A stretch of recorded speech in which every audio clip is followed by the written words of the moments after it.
امام الانبیاء حبیب کبریا احمد مجتبی محمد مصطفیٰ صلی اللہ تعالی علیہ وآلہ وسلم کی ذات عالیت حقیقت و محبت جناب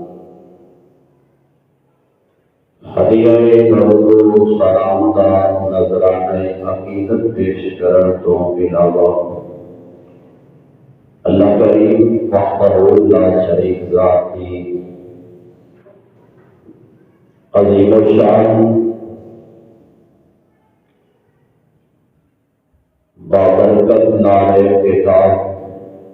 قرآن مجید و فرقان حمید دے وچوں ایک آیت مبارکہ کا کچھ حصہ تلاوت کرنے کا شرف حاصل کیتا ہے۔ دعا فرماؤ۔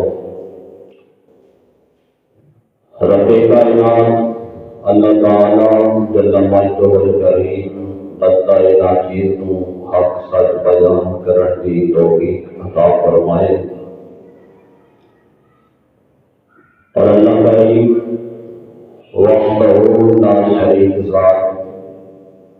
اپنی گلاں سن کے سما کے سمجھ کے اللہ کریم انہاں عظیم گھڑیاں دا صدقہ عمل دیاں عظیم توفیقاں عطا فرمائے۔ مسلمان بھائیوں، دوستوں، بزرگوں، نوجوان ساتھیوں، جمعۃ المبارک دن میں اللہ کریم بڑیاں عظمتاں بڑی شاناں بڑے مقامات سے نال نوازے ہیں۔ کملی والے آقا جناب محمد رسول اللہ صلی اللہ علیہ وآلہ وسلم کے فرمانے عالی شان کے مطابق روایات کے اندر ہوتا ہے کہ جس طرح تمام نبیوں کے سردار نبی میرے اور آپ کے کریم آقا جناب محمد رسول اللہ صلی اللہ علیہ وآلہ وسلم ہے، اور جس طرح تمام کتابوں کی سردار کتاب قرآن مجید و فرقان حمید ہے، اور جس طرح تمام مہینوں کے سردار مہینہ جو ہے وہ رمضان المبارک کا مقدس و مقدر مہینہ ہے، اور جس طرح تمام شہروں سے آنا جائے اور عظمت اور مقام کے اندر جس کا نام ہے جیسے مکہ المکرمہ مدینہ المنورہ ہے، اسی انداز کے ساتھ جمعۃ المبارک کو اللہ کریم نے سب سے زیادہ دنوں پر مقام رتبہ عطا فرمایا ہے۔ میرے مسلمان بھائیوں، جہاں تک سپیکر کی آواز سنائی دیتی ہے، کوشش کیا کرو کہ جب جمعے کی پہلی اذان آ جائے، جس کے لیے رب کائنات نے بھی اپنی پاک کلام کے اندر فرمایا یا ایھا الذین آمنوا اذا نودی للصلاۃ فی یوم الجمعہ، خالق کائنات نے فرمایا کہ جب جمعے کی اذان آ جائے تو ایمان والوں پھر اپنے کاموں کو چھوڑ کر جمعے کی تیاری کر کے مسجد کی طرف رجوع فرمایا کرو۔ آج ایک حدیث روایتہ کی کتاب ہے جس کے اندر میں نے پڑھا ہے کہ جب جمعے کی اذان ہوتی ہے تو فرشتے ایک رجسٹر دے کر اللہ کے گھر کے دروازے کے پاس آ کر بیٹھ جاتے ہیں۔ جو مسجد میں داخل ہوتا ہے اللہ کریم کے وہ فرشتے اس کا نام لکھتے رہتے ہیں جب تک بندے مسجد میں داخل ہوتے رہتے ہیں، اور جب جمعے کی دوسری اذان شروع ہوتی ہے تو فرشتے رجسٹر بند کر کے اللہ کے پیارے گھر کے اندر آ کر بیٹھ جاتے ہیں اور خاموشی کے ساتھ وہ بھی خطبہ سماعت فرماتے ہیں۔ تو میرے مسلمان بھائیوں، دوستوں، بزرگوں، نوجوان ساتھیوں، ہم نے جمعہ کی نماز ادا تو کرتی ہی ہوتی ہے، لیکن ہم آخری اذان اور آخری خطبے کا انتظار کرتے رہتے ہیں،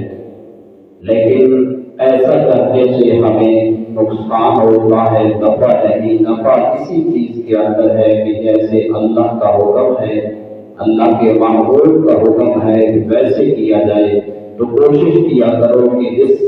دن کو اللہ کریم نے بڑا رتبہ، بڑا مقام دیا ہے۔ حدیث مبارکہ کے اندر ہے کہ میرے اور آپ کے کملی والے محبوب جناب محمد رسول اللہ صلی اللہ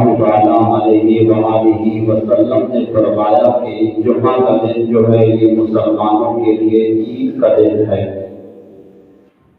تو کرنا ہمیں کیا چاہیے؟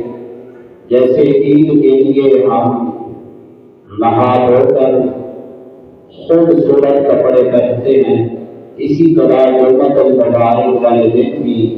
خوبصورت کپڑے پہن کر، غسل کر کے، نہا کر، خوشبو لگا کر، جس شخص نے امام مسجد کے پاس بیٹھ کر اس کا خطبہ خاموشی کے ساتھ سنا، کوئی دنیا کی بات نہیں کی، میرے محبوب کا فرمان عالی شان ہے کہ اس کے پچھلے جتنے بھی گناہ ہیں تمام کو معاف کر دیا جاتا ہے۔ تو مسلمان بھائیوں، یہ تحفے ہیں اللہ کی طرف سے ہمارے لیے، یہ ہماری مرضی ہے کہ ہم اس کو سمجھیں یا نہ سمجھیں، بہرحال اللہ کریم نے ہمیں سمجھانے کے اندر کوئی کسر باقی چھوڑی ہی نہیں ہے۔ 1,00,000 سے زیادہ انبیاء کرام کو دنیا کے اندر ہمیں سمجھانے کے لیے بھیجا، اپنے صحابہ کو بھیجا، اپنے ولیوں کو بھیجا، بزرگوں کو بھیجا، قرآن بھیجا، میرے نبی کا ہمارے تک فرمان بھیجا کہ آؤ میرے بندو، جس طریقے سے تم آسانی چاہتے ہو، آؤ صحیح میرے بارگاہ کی طرف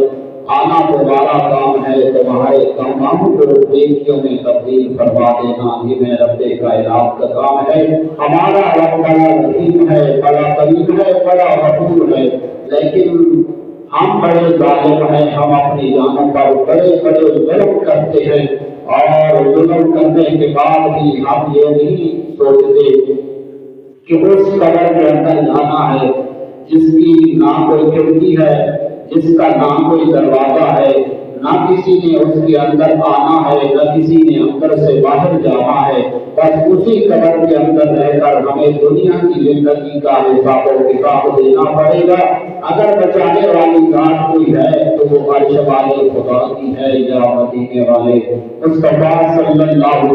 علیہ وآلہ وسلم کی ہے۔ تو ہمیں سوچنا پڑے گا میرے مسلمان بھائیوں، اگر ہمارے آباء و اجداد چلے گئے ہیں تو ایک نہ ایک دن ہمیں بھی اس دنیا کو چھوڑ کر آخرت کی طرف جانا پڑے گا، اور اپنے نامہ اعمال کو دیکھ دیکھ کر اس کا ہمیں حساب بھی دینا پڑے گا۔ لیکن اس دن ہمارا بازو پکڑنے والا کوئی نہیں ہوگا۔ میں آج ایک عالم دین کی بات سن رہا تھا، اس نے کہا دنیا کی زندگی کے اندر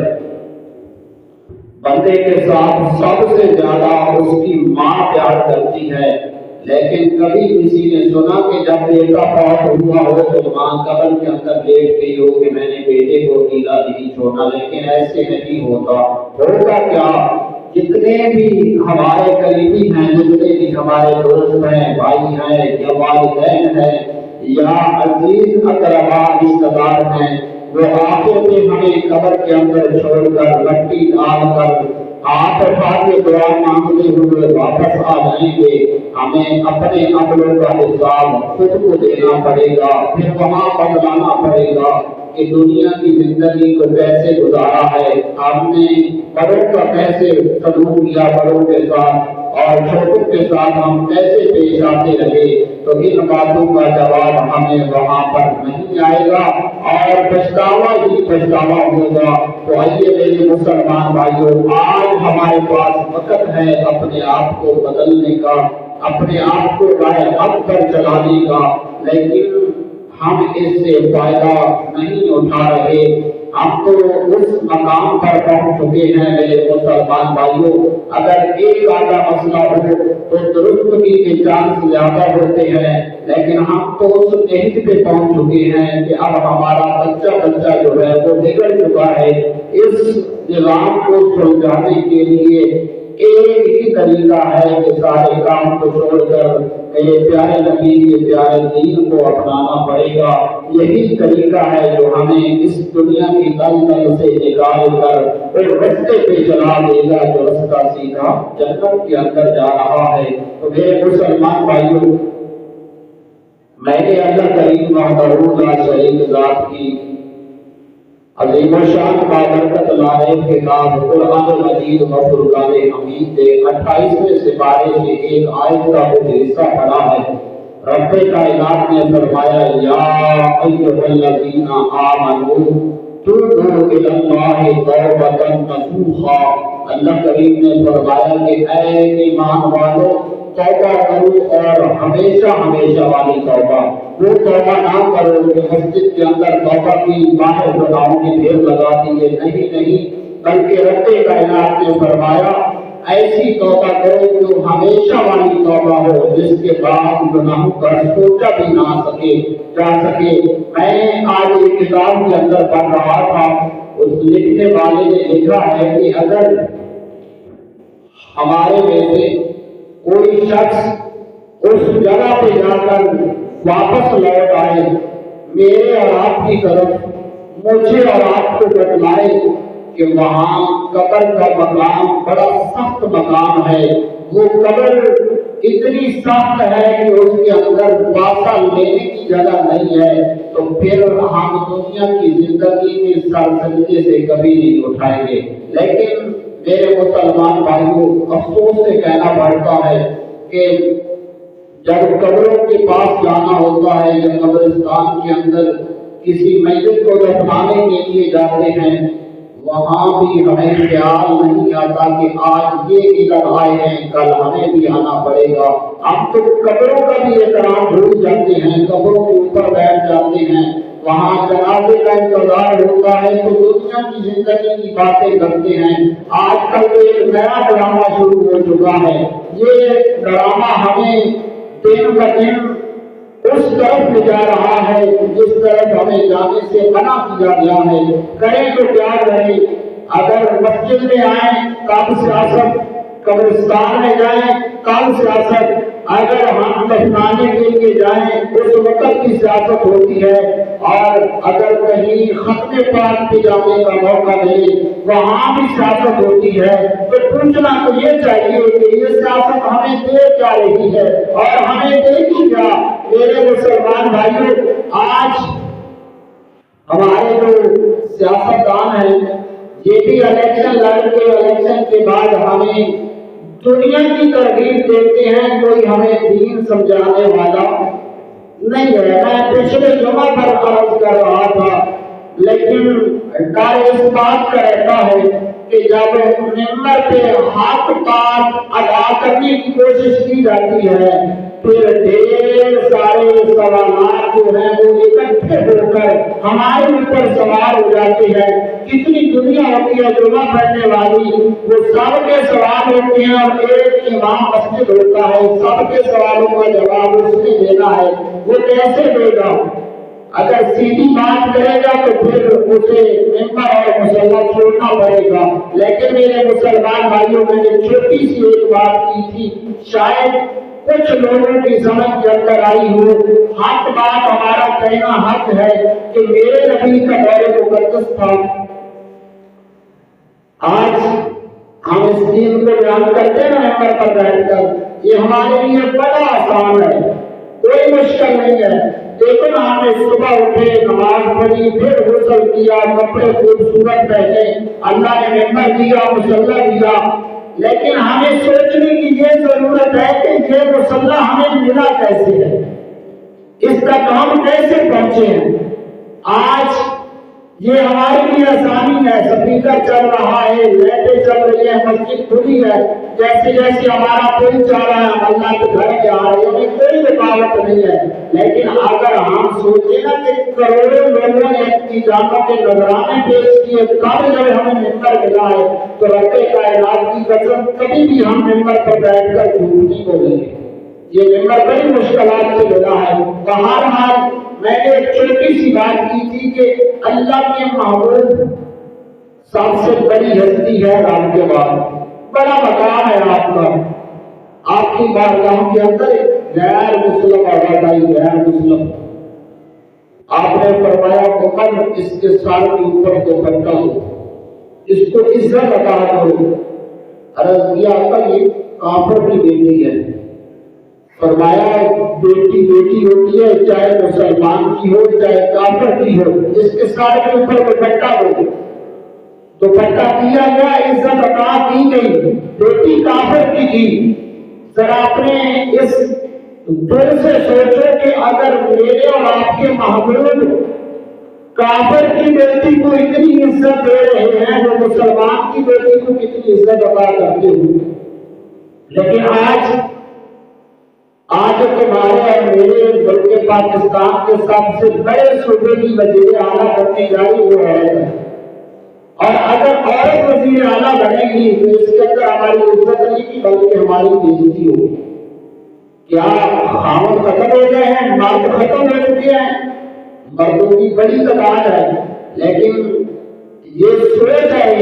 اور یہ انگریز کی سوچ ہے۔ لیکن بہرحال دعا یہ کرو کہ ہر آنے والا لمحہ ہمارے ملک پاکستان کے لیے بہتری لے کر آئے۔ ہم جس طرف جا رہے ہیں ہمیں نہیں جانا چاہیے، کیوں؟ یہ ہمارا اسلامی جمہوریہ پاکستان ہے، اور دعا کیا کرو اور کوشش کیا کرو، دعا یہ کیا کرو کہ اللہ ہمارے جیسے نوجوانوں کو اپنی نظریں جھکانے کی توفیق عطا فرمائے، اور کوشش یہ کیا کرو کہ اگر بازار سے گزر ہو رہا ہے تو اپنی نظروں کو جھکا کے چلا کرو کہ کسی غیر عورت کے اوپر ہماری نظر نہ پڑ جائے، اس کا احساس دینا پڑے گا۔ تو میرے مسلمان بھائیوں، ہمارا اپنا مشن ہے، ہم اپنے مشن پہ چلیں گے، کوئی ہمیں نہیں روک سکتا، نہ آج تک کسی نے روکا نہ روک سکتا ہے، کیوں؟ یہ وہ ملک پاکستان ہے جو میرے اور آپ کے کملی والے محبوب جناب محمد رسول اللہ صلی اللہ علیہ وآلہ وسلم کے دین کا صدقہ بنا ہے، آپ کے قدموں کی خاک کا صدقہ بنا ہے۔ تو آئیے میں نے جس طرف جانا ہے کہ اللہ کریم نے فرمایا یا ایھا الذین آمنوا توبوا الی اللہ توبۃ نصوحا، کہ اے ایمان والو توبہ کرو، ہمیشہ ہمیشہ والی توبہ، پکی توبہ کرو، جو توبہ کبھی ختم ہونے والی نہ ہو، اس توبہ کی طرف جانا ہے۔ آپ کل کا دن باقی ہے، پرسوں شب برات آئے گی، اور مجھے آپ کو علم نہیں ہے، ہو سکتا ہے کہ ہمیں شب برات سے پہلے پہلے موت آ جائے، ہو سکتا ہے نا بھی کہ نہیں ہو سکتا؟ نہیں، ہماری تو دین بڑی لمبی ہے نا، آج کا کام ہم نے کل پہ چھوڑا کہ کل کریں گے، یہ پتہ نہیں کہ ہماری زندگی کی کل ہوگی بھی صحیح